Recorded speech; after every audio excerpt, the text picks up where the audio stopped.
Hey, welcome to Integrative Preparedness. I'm Steve Smith. I forgot my tripod, so I'll just try to hold it here steady so that you can, you won't get too dizzy, hopefully. I want to talk and kind of ask the question, can America avoid a civil war? I guess I want to welcome all the new folks. If you're new here, we welcome you. It's good to have you. Make sure you subscribe, and if you'd like to join us over on Patreon, the link is down below. We put a bunch of stuff over there. I'll be putting some additional stuff about this subject over there later on tonight. We're down at the Sugar Mound Arts and Crafts Festival in Mound City, Kansas. And this is the kind of America I like. But whether it's the America that's going to be able to last is another question. You know, there's been a lot of talk over the years about civil war.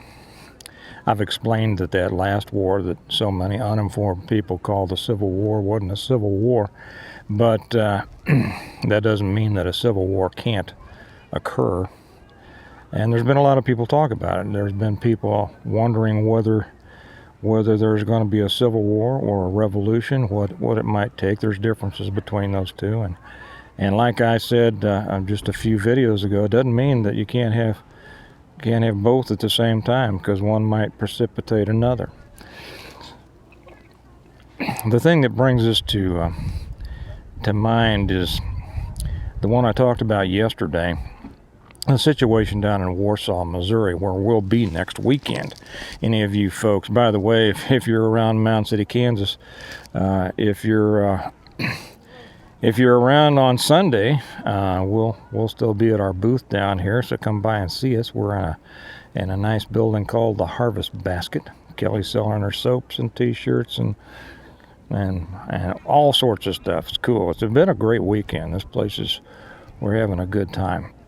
But we're going to be in Warsaw next week for the Warsaw Festival, and Warsaw is down on the northern part of the Lake of the Ozarks. Those of you who are around there know exactly where it is. Those of you in the rest of the country probably don't care. But if you're around, come by and see us. But what precipitated this was the one that I made yesterday about the FBI investigation in Warsaw, Missouri, in which somebody fired on the FBI agents. Now, interestingly enough, I tried to find additional information on that.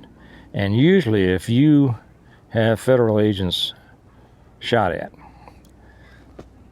it's going to be a major story. And I've been a little bit surprised, though maybe I shouldn't be, that I really don't find much more about it, even on the local news outlets. We've got a little bit more information that causes me to have some questions, as I'm sure it will you when I explain it. Apparently, the FBI went to this address outside of Warsaw, Missouri, and as they approached the house, and I'm sure they were accompanied by Sheriff's Department. I believe that's Benton County. There, it's just east of Henry County in Missouri. It's close to where we have land. And good folks, real good folks. So as they approached this, somebody from the residence that they were going to started firing at them. Two pieces of information that we've gotten, and it's about all we've gotten out of it, is that they were there apparently as a part of an investigation into threats made on Twitter. I'm happy that the FBI is concentrating on threats made on Twitter. I think that's just wonderful, because that's exactly what they were designed to do. And something about threatening people on the border or something. I'm not clear on that. I don't care. The idea that they are covering these very important situations, instead of pursuing other, so much less important things like, like laptops or communist, infiltration of our government, things like that. I mean, it makes me feel a lot better. I'm sure it does you too. So they were down there on this big case about a Twitter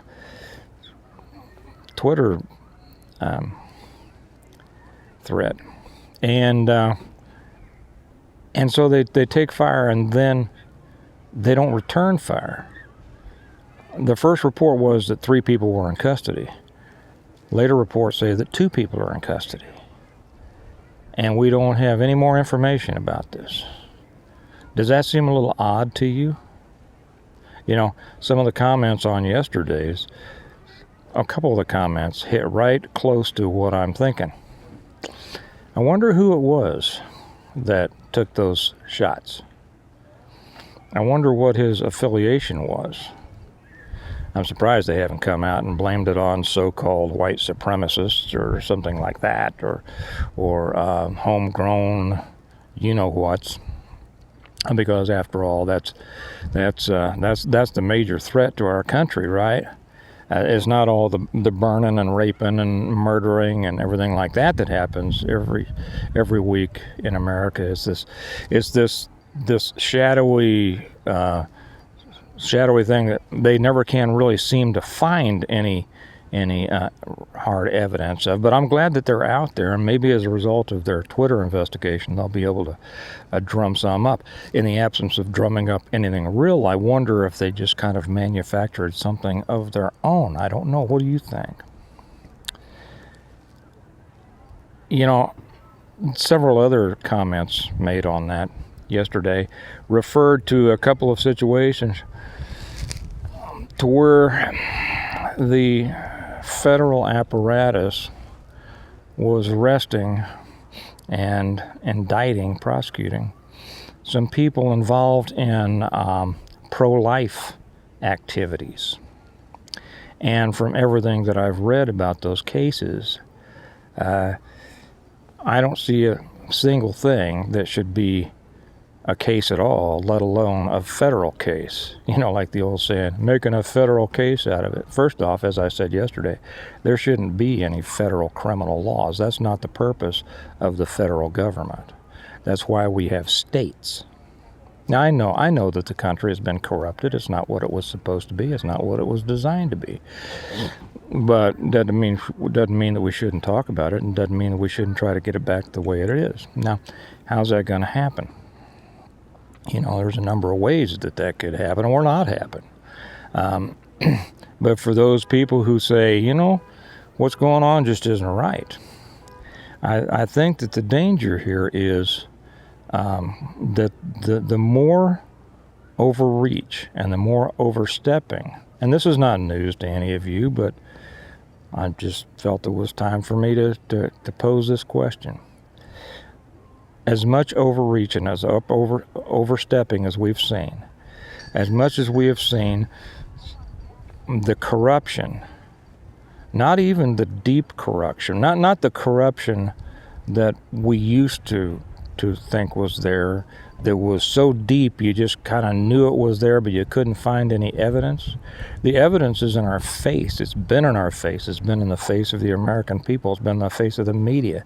It's been in the face of the good people who belong to these organizations, the organizations themselves, which are rotten to the core.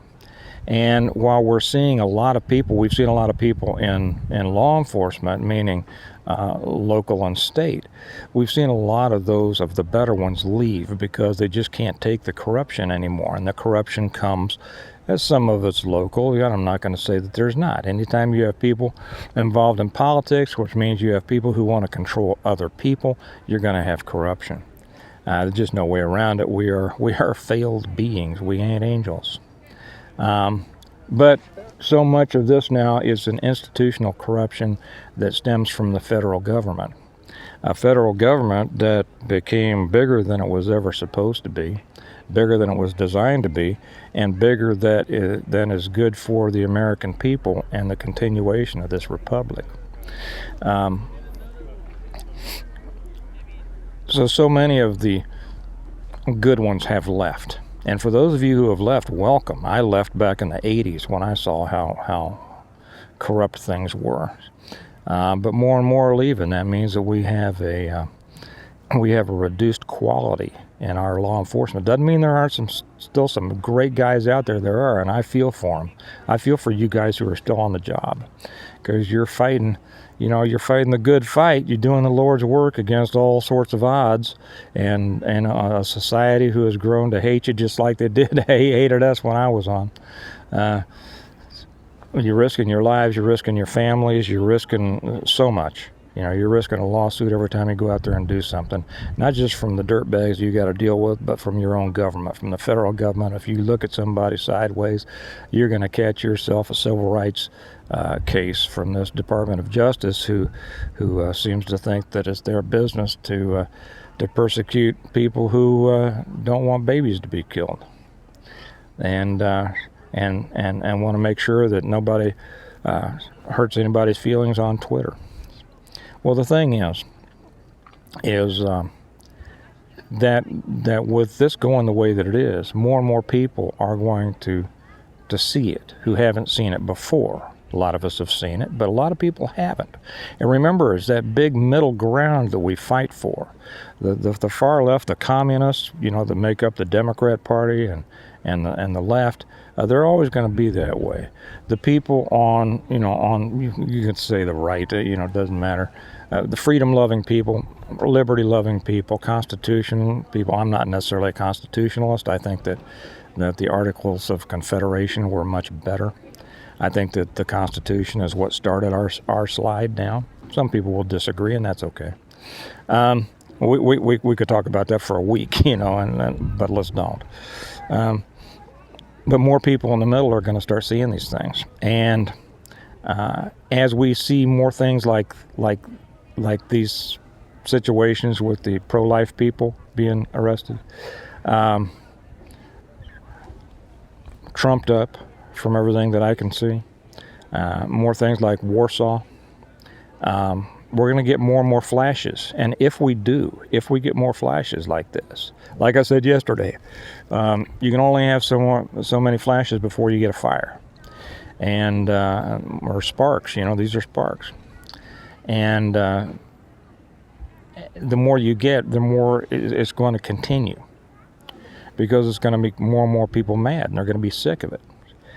And that's going to be seen by the middle ground. And then when that feeling continues to build, we come into a very dangerous time. And so my question is this, and before you start typing your answers, and especially for new people here, wait, I'll ask the question, now I'm going to say something.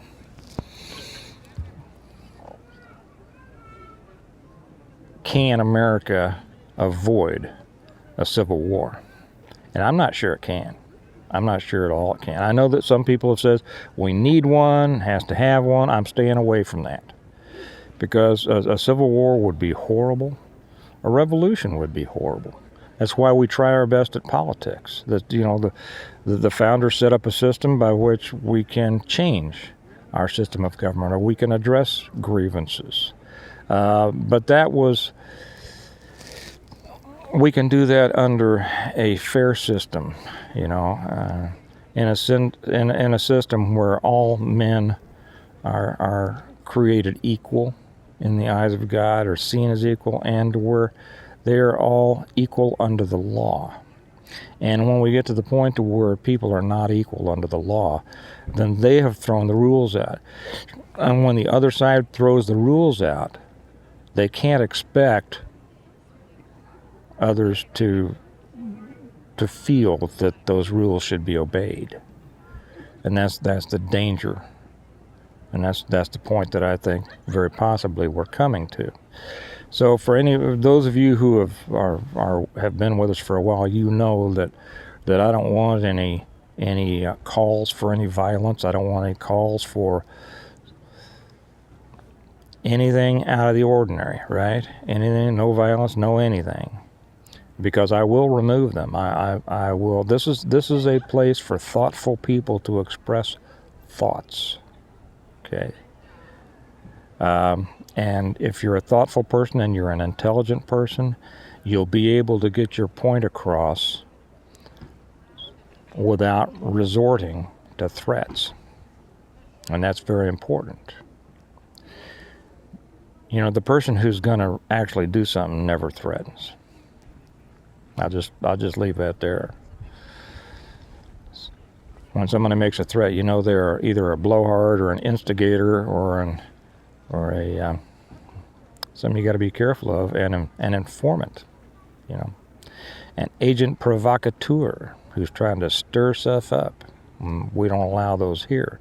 So if you're new to our channel, we welcome your comments. We welcome your thoughtful and polite comments, because thoughtful people are able to get their thoughts across without going, you know, out of bounds. But it is important that you express your views. So that's the question. Here I am in the kind of America that all America should be. And if it were like this, there wouldn't be any problems. But can America avoid a civil war? If you walked around here, and many of you live in areas like this, many of you don't. Many of you live in cities or suburbs, and you may not get to areas of America like this very much. But I'll tell you, if you walk around here, there is a smoldering anger and a growing hatred for the injustice that's being done in this country. And so that's why I ask that question. Is it possible, even possible anymore, for America to avoid a civil war? I hope so, but I'm not sure that it can. So, express your opinion properly in the comments. I'll be interested to hear what you have to say. It'll be a little bit of time before I can get this up over on Patreon, because I don't have my laptop, and that's how I do it. Get that up in the evening. And there'll be another one that I'm going to shoot for Patreon. If you're not with us on Patreon, I invite you to. We cover additional things over there. The link is, I always put the link down here.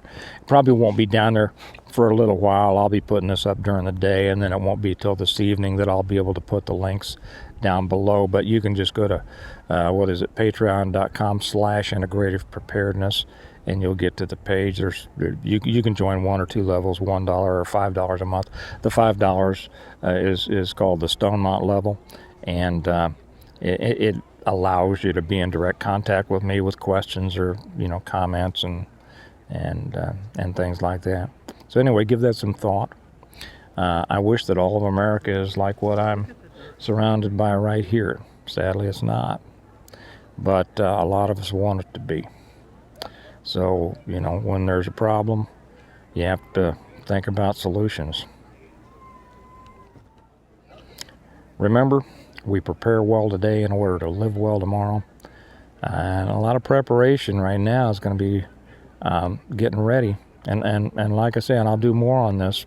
I'll probably do one on Patreon about what exactly do you need to do to prepare for a civil war, because there are specific things there that are different than a world war or such as that. So I might make that tonight over on Patreon. We'll just kind of see. But the preparing is thinking real hard about exactly what you're preparing for, and then being thoughtful and realistic in those preparations. Okay, I'm going to get back to having some fun after that moment of seriousness. That's because it is. This is just a wonderful time out here. I wish you could be here. I hope you're doing something that's equally as representative as the way America is supposed to be. So you all have a good day, and I'll talk to you later. Bye-bye.